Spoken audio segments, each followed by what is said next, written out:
হাজি ভাই সাহেব গরু কত ফতে কিনছেন বুঝি? আমরা 7 শরিক মিল্লা লইছি কিছু ফুজি। সাদাটার দাম 6.5 লাখ, কালাটাও আমার 12 দিয়া 2টা কিনছি। গইরা অনেক খামার, বড় 2টা খাসি কিনছি। ঈদের দিয়াম জবাই, বোনা কইরা ফুলাও দিয়া খায়াম মিল্লা সবাই।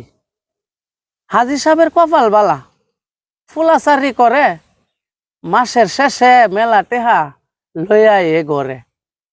মাতবর সাহেবে কন্যা কিছু গুঞ্জা লইছুন বইয়া, দেখছুন হাজি কত বালা, খাই সবাইরে লইয়া। হাজির কথা কইতে গেলে ধরে না আর মাথা, আমার ফুলাই সারি কইরা কি কামাইছে ছাতা। শুনলাম হাজির ফুলাই নাকি পিয়ন কর্মচারী, কম বেতনে সারি কইরা কেমনে কিনে বাড়ি।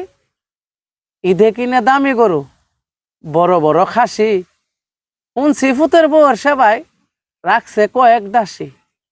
মাইয়া পরে মেডিকেলে, ফুলাই ইঞ্জিনিয়ার, দিনে দিনে বাড়ছে হাজির চেহারাটার গিয়ার। এসব কথা হইন না হাজি হঠাৎ গেছেন দৈম্মা, মাতবর সাহেবে চাইয়া দেহে কপাল লইছে জৈম্মা।